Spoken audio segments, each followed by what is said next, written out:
Basically, what it does, you know, a dancer has to have solid flooring underneath him in order to dance. And what the Meisner Technique does, it gives the actor a foundation, something like the floor of a dancer to push off from.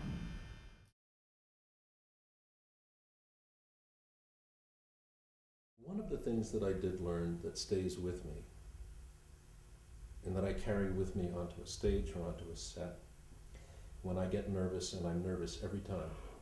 It's just a matter of degree, whether I'm on stage or if I'm in front of a camera, I'm always dealing with nerves. And the technique has to do with, it's my toolkit for how to deal with nerves and self-consciousness. And then I remind myself of little things like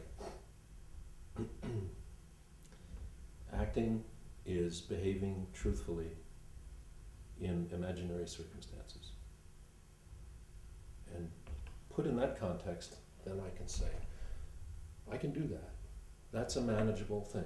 I can do that. I can behave truthfully in imaginary circumstances. And it was through that that I discovered the technique that I still use today, that brings me to understanding preparation, understanding how deep and real and true emotion needs to be inside you as an actor. It brought away the sort of the shroud of presentation, and it made me realize that it's me, and the work is what digs you in deeper for that, and it leaves you with that concept, and you can bring that on into the rest of your roles.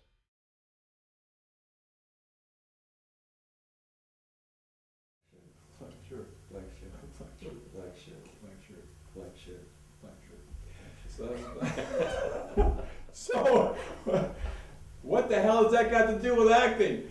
Well, the bottom line, as the exercises unfolded and revealed themselves to us through Bill's guidance, was a way of listening, a way of staying present and focused on the other person, so that we weren't acting, we weren't emoting, we were doing.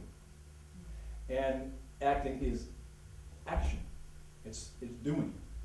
It's doing truthfully under imaginary circumstances. And that was the first foundation that was indisputable in helping craft a technique and a way into a profession.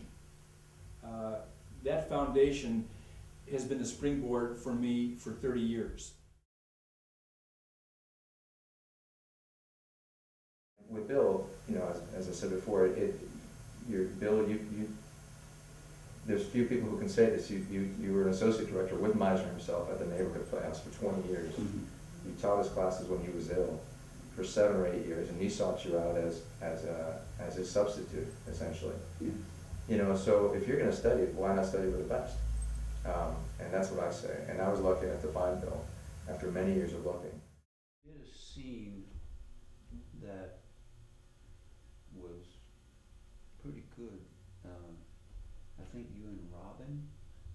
Yes. Yeah, that was a good scene. That was pretty good. That's what you're going to get, by the way. That's the best you're going to get. I'm glowing inside. If he says, that's the scene, then you kicked ass. You did an awesome job. I remember watching the Golden Globes, and they had these commercials, and you had some actors, some well-known actors, who during a commercial, a station break, were promoting Stella Adler, and saying Stella Adler is the way to go. Fine for them. But there were times that I wanted to get up and walk out of Stella's class. But I learned script analysis from Stella that was brilliant, how to break down a script. With Lee, it was about sense memory. And I have to say, I did not get a lot out of working with Lee because I was too young to get it. I wasn't in a place in my life to really be able to cull from that master. So you've got teachers and you've got masters. This is a master teacher, okay? Bill Alderson is a master teacher. You know, there's so many bad places and bad teachers and who really don't know what they're doing. And just because they've acted for a while and they think they can teach, it's not that simple. You really need someone who knows what they're doing and the technique backwards and forwards and knows people. And Bill knows people, and Bill knows the technique, and Bill's a very good teacher. And thank you. Where's my money? Under here, under the table.